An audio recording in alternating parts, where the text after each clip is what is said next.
지금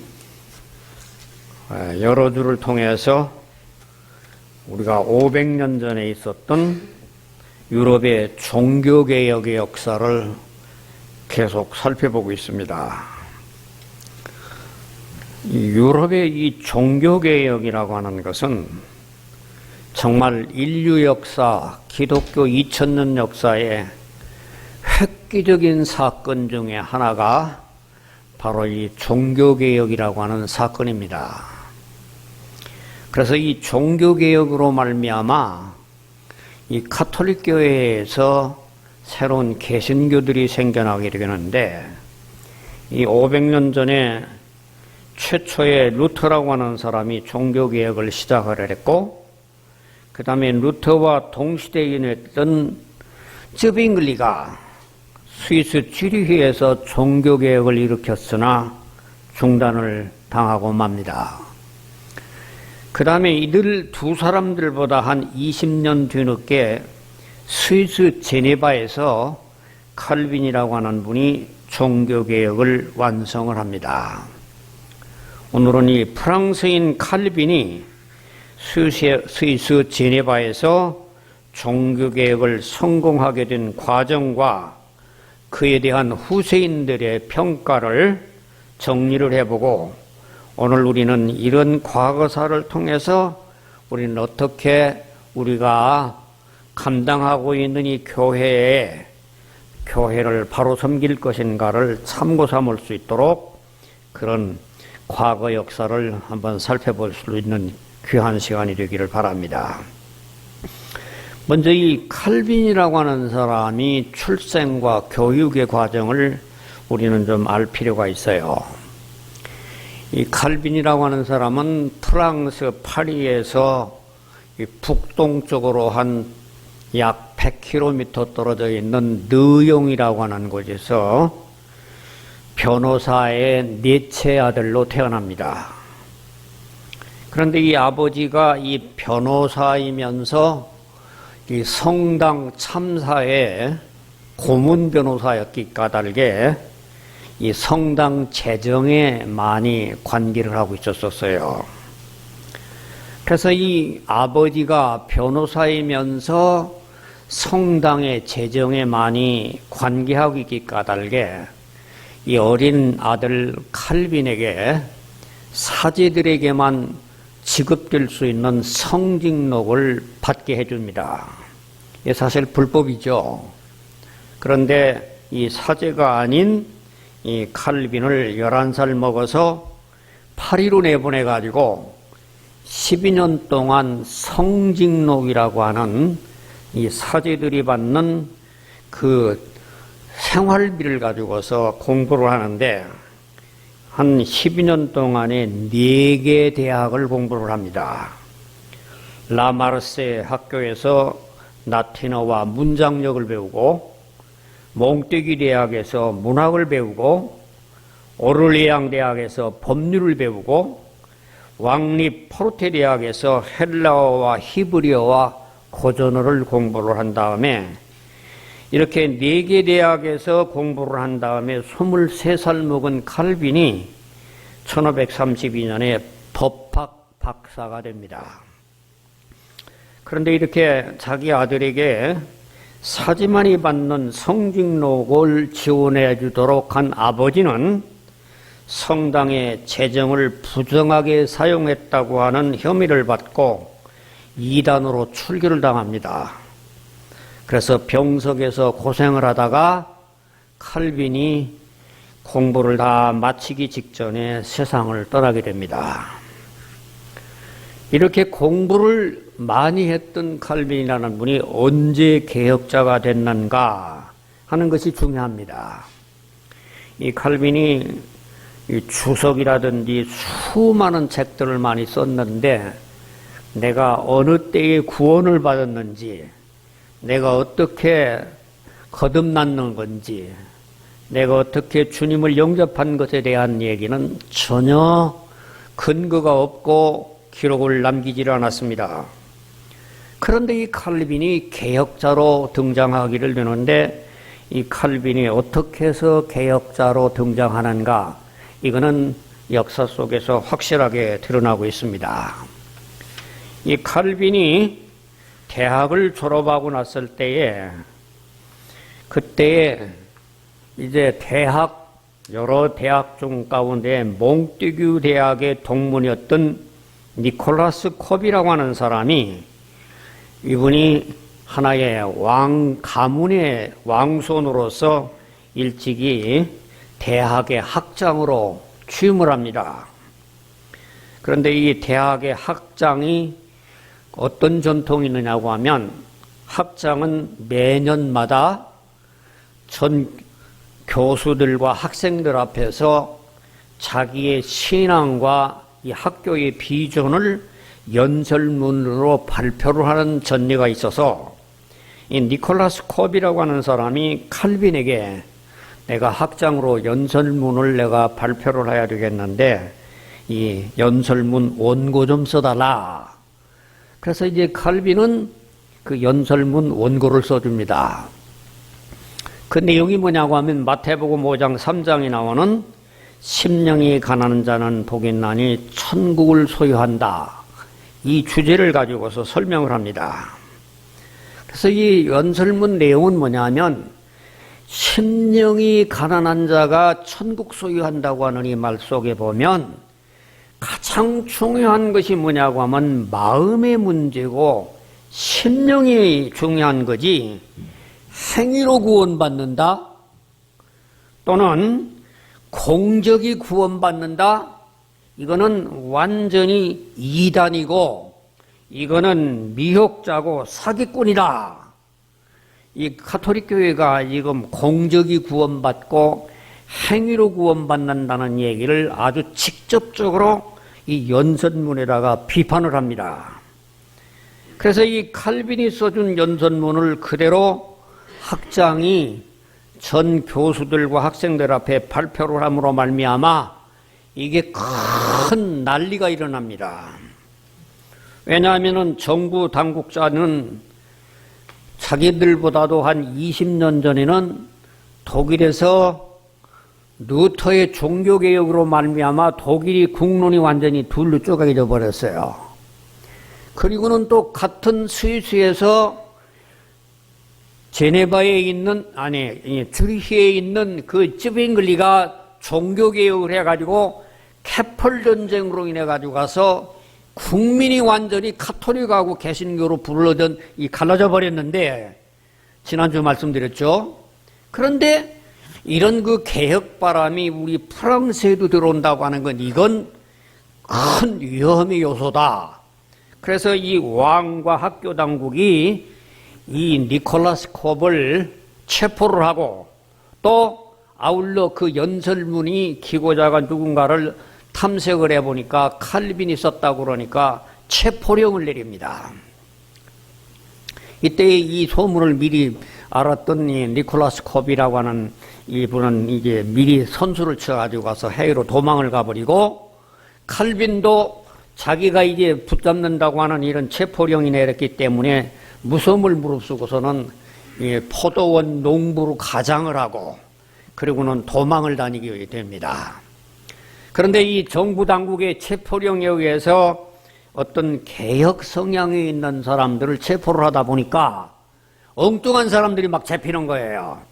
조금만 오해받는 사람들 잡혀가지고 가서 이 당시 수많은 사람들이 잡혀가게 되는데, 이때에 많은 사람들이 벌금을 물리기도 하고 또는 투옥을 당하기도 하고 어떤 사람은 화형을 당하면서 한 24명가량이 큰 곤욕을 치르지만은 이 도망자로 숨어다니면서 칼빈은 3년 동안 프랑스에 갔다가 스위스로 갔다가 이탈리아를 갔다가 도저히 이제 자기 고국 프랑스에서는 살 수가 없다고 할 정도로 위험한 것을 느끼고, 그가 어제 지난주에도 말씀을 드렸지만은 영세 중립국이 되었던 스위스에 가서 내가 살 수밖에 없겠다. 그래서 스위스에 가가지고 이 프랑스와 국경지대에 있는 이 제네바라고 하는, 스위스 가운데에도 제일 이 프랑스와 근접해 있는 국경지대 제네바에 가서 성경교사로서 사역을 출발하게 되는데, 사실은 이제 이 칼빈이라는 분은 자기는 어떤 그런 교회 사역보다는 교수 사역을 원했는데, 이제 이 제네바 사역을 개척을 시작을 했던 팔이라고 하는 분이 이 칼빈을 강요를 해가지고 가서 같은 개혁을 하게 됩니다. 그래서 지금도 이 스위스 제네바에 가보면은 4개의 인물들, 이 장로교를 창실한 4사람의 동상이 있는데, 한 분이 누구냐고 하면 파렐이 있고, 그 다음에 2번째 이제는 칼빈이 있고, 그 다음에 3번째 스코틀랜드 종교계열을 이룬 낙서가 있고, 4번째는 누가 있냐고 하면 이 칼빈의 제자 베자가 이 제네바에서 동상으로 세워져 있어서 이 장로교의 건립자들이 지금도 이 제네바의 동상으로 세워져 있습니다. 이렇게 시작돼서 이 파렐의 강요에 의해서 제네바 사역을 시작한 칼빈은 처음에 성경교사, 나이 한 27살 먹어가지고 가서 성경교사로 출발을 하기 때문에 그렇게 두드러지게 인정을 못 받고 있다가 그 해에 결정적으로 이 칼빈이 얼마나 이 실력이 있는 사람인가를 알게 되는 사건이 생깁니다. 그가 이제는 봄에 시작을 해가지고 성경교사로 출발하다가 10월 달쯤 됐을 때에 스위스 로잔에서 카톨릭 신부들이라든지 사제들 200명하고 파렐이라고 빌이라고 하는 개혁 목사님 2분하고 공개 토론을 해요. 그래서 일주일 동안 공개 토론을 하는데 이 신부님들이 주장하는 것하고 이 개혁자들이 주장하는 얘기를 방청석에서 관청만 하고 있던 칼빈이 월요일, 화요일, 수요일, 목요일까지 쭉 듣고 있다가 목요일 날에는 이 방청석에서 벌떡 일어나 가지고 가서 외치는 겁니다. 이 신부님, 당신이 말하는 무슨 교부는 어떻게 얘기를 했다고 하지만 그 얘기는 틀렸고, 어떤 신부님이 얘기했다고는 이 교부 얘기는 그 얘기에 저서에 보면 어떻게 말했는데 당신이 틀렸고, 군중 속에서 이 200명의 사지들 얘기를 모조리 지적을 하기 까닭에 그 당시에 모든 사람들이, 야, 나이 27살밖에 안 된 칼빈이라고 하는 청년이 저렇게 박식한 사람인가 놀래 자빠졌습니다. 그래서 모든 사람이 이 칼빈이 얼마나 박식한 사람인가를 그때 깨닫게 되고, 이 파렐이라고 하는 사람은 칼빈에게 당신이 법률학 박사잖아. 그러니까 이 법으로 제네바를 어떻게 개혁할 것인가를 한번 연구를 해봐. 그래서 이 칼빈이 아이디어가 가지고 뭐라고 그러냐면, 주일날에 모든 시민들을, 제네바 시민들이 아마 지금부터 500년 전에, 지금은 이 제네바 시민이 한 30만 육박한다고 합니다만은 옛날 한 500년 전에는 2만도 채 안 됐을지 모르겠어요. 그런데 모든 시민들이 주일날이면 의무적으로 나오라는 거예요. 의무적으로 나오는데, 의무적으로 나온 사람들 가운데서 일주일 동안에 하나님 앞에 신실하지 못한 사람은 성찬식을 참여를 시키지 아니하고, 그리고 이제는 모든 사람들이 이 칼빈 목사, 파렐 목사 앞에 와서 나는 주일날 주님 뜻대로 살기 했다고 하는 것을 선서를 하라고 하는 막 강제적인, 강압적인 요구를 하게 됩니다. 그러니까 이 당시 시의회의 의장이었던 장 필립이라고 하는 사람이, 아니 신앙이라고 하는 건 자유라고 그러는데 이렇게 강제적으로 주일날 출석을 요구를 하고, 주중에 신앙생활과 무관한 사람 가운데는 성찬을 건제하고, 이게 신앙이 하나의 자유가 아니라 이건 강압적이다. 이런 우리의 굴레 속에서 우리가 힘들어가지고 신앙생활을 못하겠다. 그러면서 이 반대 운동을 시작을 해서 이 파렐 목사님하고 칼빈 선생학이 그 제네바 사역을 한 지 3년 만에 추방을 당해요.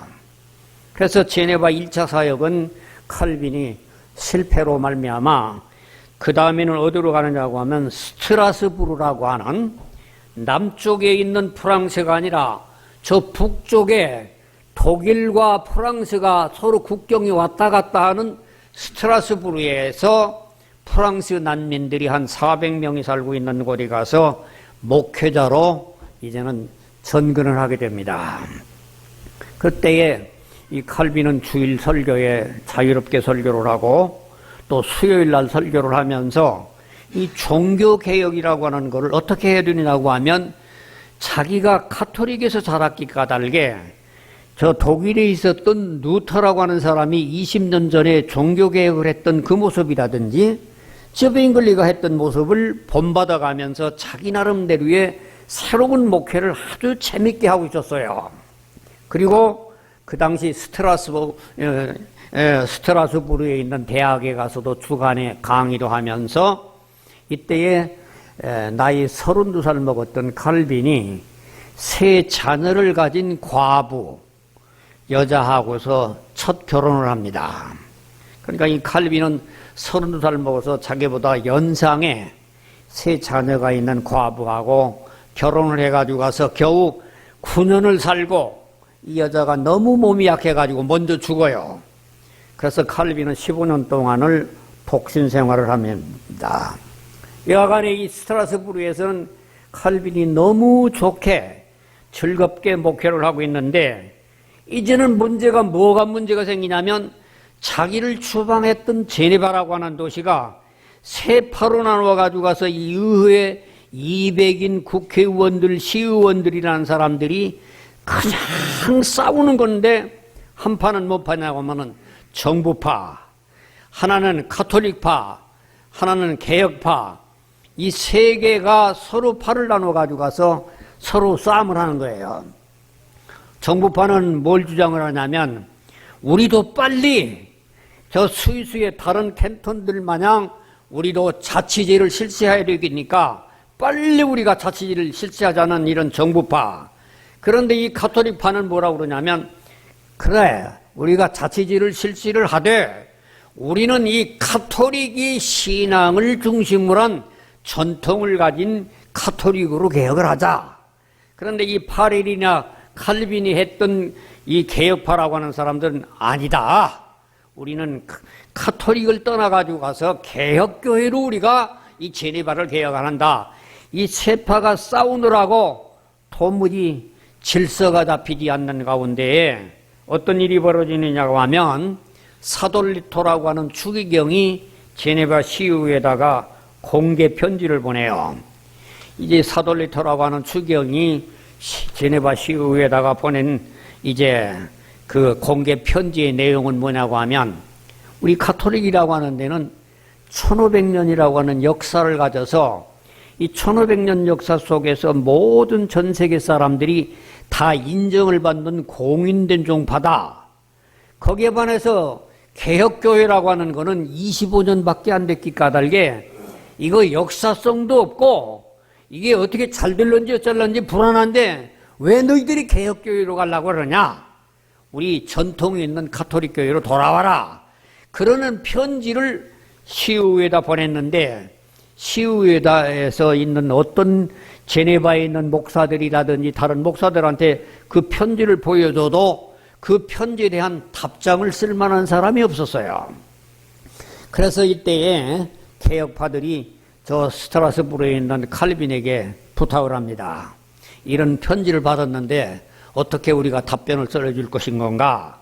이때에 이 칼빈은 일주일 만에 답장을 써가지고 가서 보내주는데 왜 우리가 가톨릭을 떠나가지고 가서 개혁교회를 해야 되는 이유가 뭐냐? 다른 이유가 아니라 가톨릭의 지도자들인 교황들이 부패했기 때문에 우리는 이러한 가톨릭에서 남아있을 수가 없다. 그러면서 제가 여러분에게 설명드렸던 저 유명한 알렉산더 6세라고 하는 교황의 연인에서 나와는 이 교황의 아주 이제 이 추행을 예를 드는 겁니다. 칼빈이. 이 알렉산더 6세라고 하는 사람은 교황이 되기 전에 추기경으로 한 37년을 있으면서 여자를 첩을 셋이나 뒀다. 그래서 이 세 여자들 가운데서 아들이 6명, 딸이 3명이나 누워 있는데 자기 친자식이라고 하지 아니하고 조카라고 해서 네포티즘이라고 하는 네퓨라고 하는 조카가 자기 친자식이라고 해가지고 교황청에서 세워졌던 그런 부도덕한 지도자가 알렉산더 6세라고 하는 교황이었다.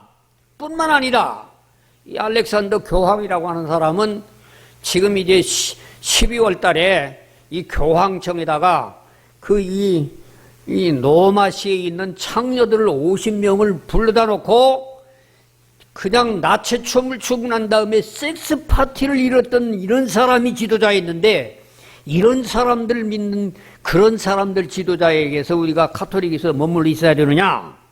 또 한 사람 얘기하는 바오로 3세라고 하는 사람은 자기 누이를 교황의 정부로 헌납을 해가지고 추기경이 됐기 때문에 그 추기경을 속치마 추기경이라고 조롱을 했던 사람이 교황이 됐다. 오늘 우리는 이런 역사 속의 지도자로서 도저히 존경을 받을 수 없는 사람을 이런 카톨릭이라고 하는 것은 사이비 종교 집단이고 이런 카톨릭이라고 하는 건 우리가 개혁을 해야지 여기서 있을 수가 없다. 이 칼빈의 편지가 이런 내용입니다. 그러니까 이 편지를 받아본 제네바의 모든 세파 사람들은 야, 이 세상에서 우리가 지도자로 삼을 수 있는 사람이라고 하는 건 딴 사람이 없다. 우리가 추방했지만 다시 한번 칼빈을 우리 제네바로 다시 모시자. 이래 운동이 돼가지고 드디어 이 스트라스부르에서 3년간 즐겁게 목회를 하던 이 칼빈을 그저 열심히 초청을 했고 강요를 해서 제2차로 제네바 사역을 하게 됩니다. 그때 이제 1541년 이제 이 칼빈은 자기가 초안을 만들어 가지고 그 초안을 제네바 시에 있는 대표자들 12명에게 추의를 받아 가지고 가서 제네바 헌법이라고 하는 걸 발표를 합니다. 그것이 1541년 11월 20일인데 이게 장로교 출생한 날이에요. 제가 이제 이 장로교 목사님들이 많이 수백 명 있는 데 가서 한 달간 교회사 강의를 하면서 장로교 목사님들 장로교가 언제 생긴 날인 줄 압니까? 내가 몇 번을 물어봐도 어떤 목사님은 대답을 못하면서 뭐라고 그러냐면 뭐 장로교가 언제 생긴 걸 뭐 알아야 뭘 필요합니까?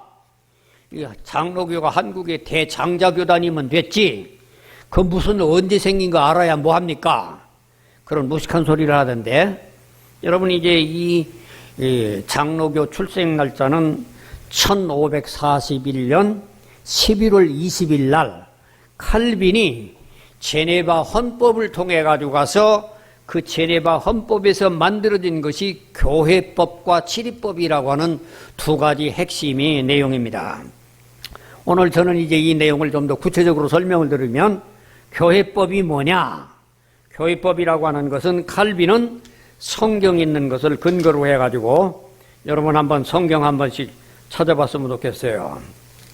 에베소서 4장 11절에 있는 성경에서 그가 어떤 사람은 사도로 어떤 사람은 선지자로 어떤 사람은 복음 전하는 자로 어떤 사람은 목사와 교사로 삼으셨으니 바로 이 에베소서 4장 11절에 있는 구절 가운데 어떤 사람은 목사와 교사로 삼으셨으니 이 구절을 근거로 해서 목사가 있고 교사가 구별되어야 된다라고 하는 것을 근거로 삼았고 또 하나는 디모데 전서 5장 17절에 잘 다스리는 장로들은 배나 존경할 자로 알되 여기서 잘 다스리는 장로라고 하는 말을 근거로 해가지고 장로는 다스리는 장로가 있고 목사는 목회하는 장로가 있다라고 하는 이 목사와 장로를 구별하는 것이 교회법의 시작으로서 이제 이 칼빈이 만든 제네바 헌법의 교회법의 핵심이었다는 얘기입니다. 그런데 이 칼빈이 에베소서 4장 11절에 한다든지 디모데전서 5장 17절에 있는 말을 가지고서 목사와 장로를 분류한 것이 과연 성경적이었는 건가? 저는 이제 여기에 대해서 다시 한번 여러분들에게 성경을 가지고서 답변을 해보겠습니다. 이 사도행전 20장을 한번 보면 사도행전 20장 17절에 바울이 밀레도에서 사람을 에베소로 보내어 교회 장로들을 청함이 오매 그들에게 말하되, 여기 보면 바울이 밀레도에서 에베소 교회 장로들을 초청을 해가지고 이 바울 사도가 그 에베소 교회 장로들에게 고별 설교를 하고 마지막에 28절에 이렇게 말을 합니다. 그 장로들을 향해서 여러분들은 자기를 위하여 또는 온 양떼를 위하여 삼가라. 성령이 그들 가운데 여러분을 감독자로 삼고 하나님이 자기 피로 사신 교회를 보살피게 했다. 여기 사도행전 20장 17절과 28절에 있는 말씀을 보면 장로와 감독이라고 하는 건 한 사람이 갖는 직분이 장로라도 부르고 감독이라고도 불렀던 것이 성경적인 내용이라는 얘기입니다. 그뿐만이 아니에요. 여기 칼빈이 디모데전서 5장 17절에 잘 다스리는 장로들은 이 말한 잘 다스리는 장로라고 하는 사람이 장로교 장로를 말하는 게 아니라 여기 이 디모데전서 5장 17절에 보면 잘 다스리는 장로들은 배나 존경할 자로 알되, 왜 배나 존경할 자로 알아야 하냐면 말씀과 가르침에 수고하는 이들이기 때문에 배나 존경하라. 그런 이제 교회 목회자를 존경하라는 얘기지 오늘날 장로들을 말하는 뜻이 아니라는 얘기가 이제 이 성경에서 우리에게 가르쳐주는 내용이라는 얘기입니다. 또 뿐만이 아니에요. 비단 이것뿐만 아니라 여러분들 제가 베드로전서 5장 1절에 보면 베드로전서 5장 1절에 베드로는 이렇게 말합니다. 너희 중 장로들에게 권하노니 나는 함께 된 장로된 자요. 베드로가 사도라고 얘기하지 않냐고 자기를 장로라고 말을 합니다. 뿐만 아니라 이제 사도 요한이라고 하는 사람도 그가 기록한 요한 2서에 장로인 나는 택하심을 받은 부녀와 그의 자녀들에게 편지한다. 요한 3서 1장에도 장로인 나는 사랑하는 가이요 곧 내가 참으로 사랑하는 자에게 편지한다. 이 신약성경 전체를 통해 본다고 한다면 목사와 장로가 분리되어야 할 성질이 아니라 목사, 장로, 감독 이 세 가지는 한 사람이 갖는 직능이었던 것이 신약성경의 하나의 진리였다는 얘기입니다. 그런데 이렇게 오늘날처럼 목사와 장로를 분류하기를 시작해놓은 최초의 시발자가 누구냐? 그게 장로교 창시자였던 칼빈이었다는 얘기가 역사 속에 나타난다는 얘기입니다. 두 번째, 교회법 말고 치리법이 있는데 교회법에서 목사와 장로가 매달 당회로 모이기 시되는 것이 치리법인데, 여러분 제가 이제 장로교 목사로 있을 때에는 매달 한 번씩 장로님들을 모아가지고 가서 당회를 모입니다. 그 당회에 모여가지고 가서 한 달 동안 안에 성도들의 각 구역에 있는 상태도 동향도 보고받기도 하고 교회가 어떻게 해야 할 미래의 계획도 세우는데, 이때는 무슨 일을 했냐고 하면 이 장로님들이라고 하는 분이 제네바를 몇 개로 나눠 가지고 와서 거기에 있는 모든 사람들이 한 달 동안 가운데 어떤 부정한 일을 한 거를 당회의 의지로 삼아 가지고 거기서 처벌을 결정을 해요. 그래서 처벌을 결정을 하면 그 결정한 처벌을 어디서 시행하게 만드냐고 하면 제네바 시의회가 이거를 시행하도록 그렇게 치리법을 만들었다는 얘기입니다. 여러분, 이것은 교회가 종교적인 사항을 가지고 교회에서 해결을 하지 않냐고 교회에서 당회라고 하는 목사와 장로가 결정한 것을 제네바 시의회가 정치적으로 결정하라고 하는, 이거는 정말 이 종교와 정치를 야합시키는 이런 잘못을 시행하기 시작한 것이 장로교 시작했다는 얘기입니다. 그래서 이와 같은 교회법과 치리법에 근거해가지고 이제는 강학적인 이 법적인 제도로 인해가지고 이 제네바가 강경하게 나가기 시작이 됩니다. 그래서 어떤 사람들이 시민이 주말에 생일날 자기 집에서 음식 자취를 하고 또 파티에 음주 후에는 노래와 방탕한 노래를 불렀다고, 그래서 이것이 보고가 됐어요.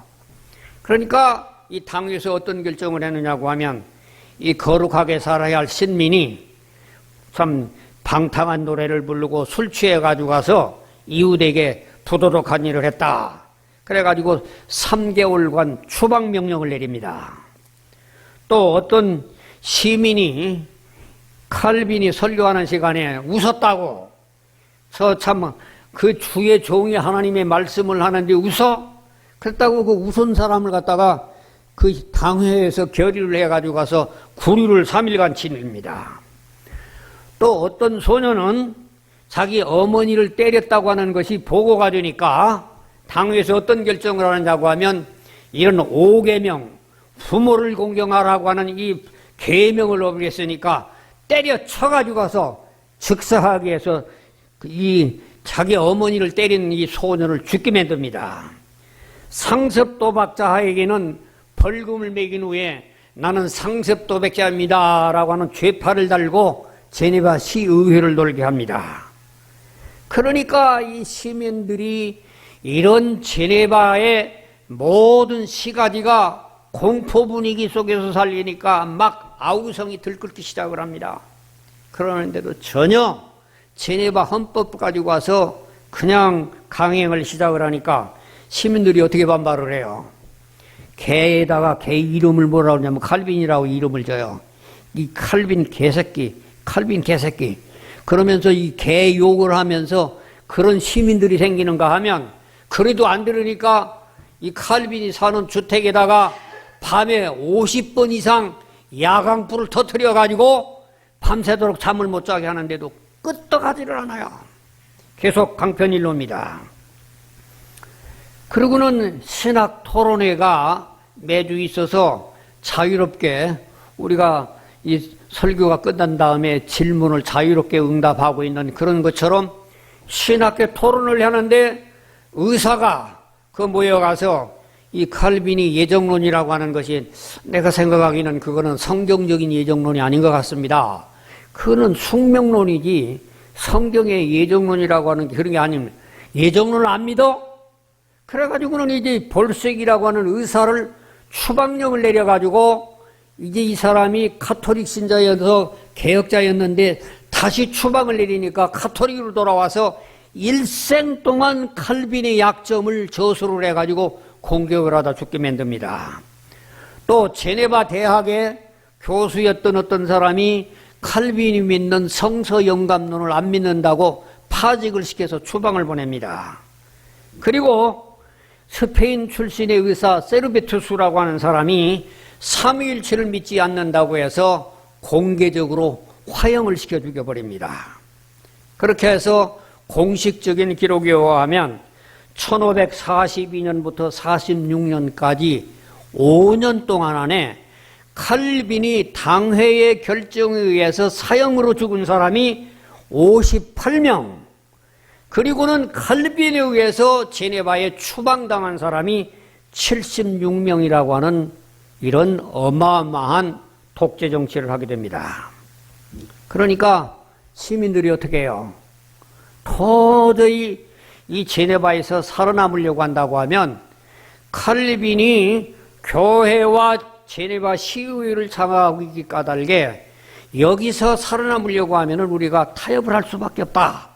그래서 타협을 하기 시작을 하면서 칼빈에게 속은 어찌됐든 간에 타협을 하면서 순종하니까 그때부터 칼빈의 사역이 평화롭게 시작이 되고, 이 칼빈의 설교는 전속 속기사가 계속해서 칼빈 주석으로 쓰고 그가 저술을 하면서 55세에 이제는 죽으면서 편안하게 죽는 것으로서 그의 사역이 끝납니다. 저는 이런 그 칼빈의 생애를 통해 가지고 칼빈에 대한 후세인들은 어떤 평가가 있는가 하면은 양극단의 평가가 있습니다.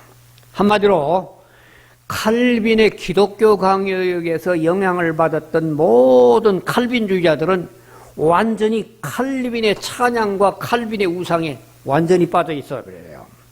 그래서 칼빈의 기독교 영향을 받은 사람들이 프랑스에 가서는 위군호 전쟁을 일으키고 영국에 가서는 청교도 혁명을 일으키고 또 청교도 혁명을 일으킨 사람들이 신대륙에 가서는 그 청교도들이 또 인디안들을 죽이고 또 청교도 후예들이었던 우리나라의 초기의 선교사가 북장로교, 남장로교, 호주 장로교, 함경도 카나다 장로교 이 모든 사람들이 장로교 일색으로 와서 우리나라의 개신교의 50%가 장로교 일색으로 만들어 놨어요.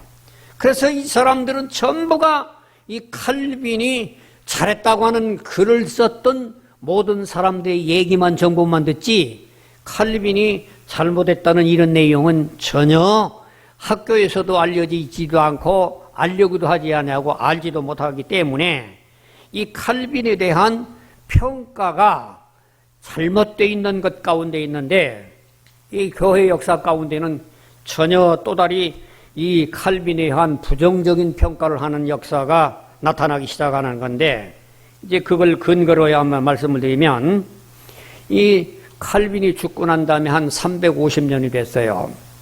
그런데 1903년 10월 27일에 제네바 시의 바로 건너에 프랑스 영토였던 이 얀마스라고 하는 곳에다가 전 세계에 있는 모든 자유사상가들이 속죄비를 세웠는데 그게 속죄비가 뭐냐면 칼빈이라는 사람이 세르베투스라고 하는 그런 삼위일체를 부정한 사람의 동상을 만들고 거기에다가 칼빈의 또한 죄상을 적어놓은 속죄비를 적어놓는데 그 내용의 일부 가운데 있는 내용을 인용을 한 내용이 이런 내용입니다. 지하 감옥에서 1시간 후에 지옥불에 빠질 세르베투스와 대화를 나누던 칼빈은 이성을 잃고 새파랗게 질린 채 이건 죄값이다.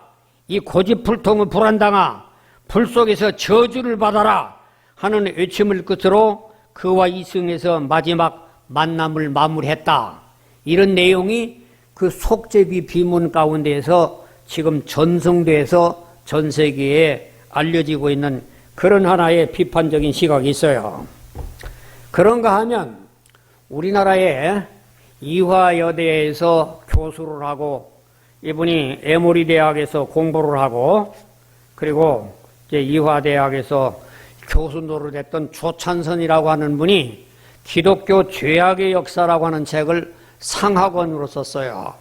그래서 이분이 이 기독교의 이름이 죄악을 였던 것들이 중세기에 십자군 전쟁을 일으켜가지고 교황들이 200년 동안 이슬람을 이기고 유태인을 수백만을 죽였던 그 죄악의 얘기, 여러 얘기를 가운데에서 이분이 또 뭔 얘기를 하냐면 이분이 또한 칼빈에 대한 얘기를 이분이 또 얘기를 합니다.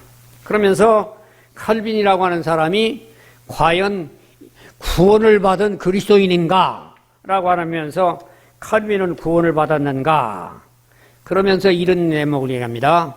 그는 살인자라는 죄명으로 영생과는 상관없이 불과 유황불에 들어간 사람이 아닐까? 그러면서 뭐라고 얘기하면 요한계시록 21장 8절이라든지 또는 요한계시록 22장에 있는 말씀을 본다고 하면 22장 15절을 보면 살인자라고 하는 사람들은 불과 유황불에 들어간다고 그랬지 않느냐? 그러니까 이 살인자 58명이나 죽였던 사람인 칼빈이라고 하는 사람이 구원 못 받고 아마 불과 유황불 간 것이 아니겠느냐? 그런 식으로 이제 이 조찬선 교수라고 하는 분이 그런 기록을 남긴 책도 있습니다. 뿐만 아니라 제가 이 종교개혁사라고 하는 이 책 가운데에서 제가 2012년에 루터 얘기를 한다든지 쯔빙글리라는 얘기도 한다든지 칼빈의 얘기에 대해서 칼빈의 신학적인 문제점을 저도 나름대로 이제 비판을 해가지고 가서 몇 가지를 이제 설명을 했습니다. 그래서 뭐라고 제가 이 책에다가 기록을 해놨냐고 하면 이 칼빈이 신약 성경이 말씀하고 있는 장로, 목사, 감독이라고 하는 건 한 사람이었는데 이 사람이 목사와 장로를 분류하는 것은 이것은 구약으로 후퇴시켰던 하나의 신약의 위배정신이다. 또 교회가 은혜롭게 권징해야 할 권징을 세속 정치와 야합을 시켜가지고 사찰공화국을 만들어간 독재정치라고 하는 것은 신약 성경의 주님의 정신에 위배된다. 또 칼빈이라고 하는 사람이 카톨릭을 개혁을 하겠다고 해가지고 그 개혁을 하면서 수많은 사람을 죽여가면서라도 개혁을 했는데 카톨릭의 잔재였던 사도신경이란다든지 세례구원론이란다든지 무천년 사상을 계승한 것은 이것은 신학성경적인 신앙이 아니라 카톨릭의 잔재다. 또 그는 종교개혁을 명분으로 58명을 사형을 시키고 76명을 추방시킨 것은 성령을 모시고 성령이 내주하는 성령의 사람이 아니라 그 사람은 신학자일지언정 성령의 사람이 아니라고 믿어진다. 나는 그런 결론으로 이제 이 종교개혁사에다가 책을 저서를 했습니다. 결론적으로 말씀을 드린다고 하면 지금도 전 세계에 칼빈 우상주의자들이 많이 있는 것이 사실입니다. 그래서 이 칼빈에 대한 단점이나 오점에 대한 얘기는 의도적으로 눈을 감고 알려고도 하지 않는 현실이 참 안타깝습니다. 그러나 이런 몇몇 사람들이라든지 또 비판적인 사람들에 의해서 알려지기는 하는데 칼빈이라고 하는 분의 사상은 성경적으로 문제점이 있지만 그러나 하나님께 감사한 것은 하나님께서 성경을 통해서 장로교, 감리교, 성결교 어디든지 하나님의 말씀이 역사하는 곳에는 구원을 계속해서 퍼뜨리기 까닭에 이 칼빈의 개인이라고 하는 것은 큰 신학적인 문제가 있지만 하나님은 말씀을 가지고 지금도 교파와 상관없이 수많은 사람들에게 구원의 역사를 일으키는 하나님의 섭리는 우리가 찬양하고 하나님 앞에 영광을 돌려야 할 귀중한 일이다. 그러나 우리가 배워야 할 것은 사실은 사실대로 인정을 하고 우리가 받아들일 건 받아들이고 우리가 외면할 것은 외면하는 것이 우리 신앙 양심에 거리낌이 없는 우리들의 바른 신앙이라고 본다 하는 것이 제 입장입니다. 여러분들에게 이런 과거 역사를 통해서 우리는 참 부정도 배우지만 긍정도 배우면서 오늘 우리들에게 이런 참 아픈 역사를 이루어가지고 오늘날 우리가 참 이 교회가 예수님께서 세우셨던 신약교회는 거기는 계급이 없었어요. 여러분이 아시는 바와 같이 장차에 천국에 가면 우리는 천국에 가서 모든 사람들이 목사 장로도 없고 교황 추기경도 없고 형제와 자매로 부를 것이 신약성경의 원리인데 이제 이 계급을 만들어가고 카톨릭이 교황, 추기경, 대주교, 주교 만들어 놓은 그 잔재를 계승해서 목사와 장로를 구별하고 또 권사를 분류하고 집사를 분류해가지고 이 교회가 형제자매와 같은 따뜻한 그런 공동체가 아니라 계급화되어 가지고 가서 잘못된 이런 모든 것들을 역사에 잘못을 되풀이했던 그런 사람들 우리가 참고 삼아서 우리들은 성경적인 교회상을 만드는 일에 우리가 쓰임받고 주님 앞에 칭찬받는 우리는 그런 신앙을 우리가 살아가야 되지 않겠나 하는 것이 저의 결론이고 여러분에게도 이 말씀이 참고되셔서 이 땅에 살아가는 동안 계급의식이 아니라 모두를 포용을 하면서 용서하는 형제자매로 이 교회를 공동체로 만들어가는 그런 신앙으로 우리 남은 여생 주님 앞에 만날 때까지 사시는 저나 여러분이 되시기를 주님의 이름으로 축원드립니다. 기도하시겠습니다. 하나님의 크신 은혜를 감사드립니다. 참 하나님의 오묘하신 섭리는 우리가 미처 깨닫지도 못하고 알 수도 없는데 인간들은 잘못된 성경 인용과 잘못된 해석으로 말미암아 교회를 분열시키고 성도들을 흩어지게 만들고 심지어는 자기 신념 때문에 수십 명을 죽이는 죄악의 역사도 저질렀던 과거사를 보게 됩니다. 그러나 우리는 그런 것을 반면교사로 삼아서 우리가 살아가는 동안 가운데 어떤 사람도 미워하지 아니하고 어떤 사람도 저주하지 아니하고 사랑하며 포용하며 이해하는 형제자매의 사랑을 실천함으로 주님 만날 때 사랑하는 내 아들, 사랑하는 내 딸이라 존경받고 사랑받을 수 있는 그런 신앙을 우리가 가질 수 있도록 축복해 주시옵소서. 오늘 이 말씀 듣는 우리 모두에게 과거에 참 엄청난 비극을 통해서 새롭게 깨달아지는 놀라운 새로운 각성이 생겨질 수 있도록 우리 모두를 깨우쳐 주시옵시기를 예수님의 이름으로 기도드리옵나이다. 아멘. 감사합니다. 네, 마치겠습니다.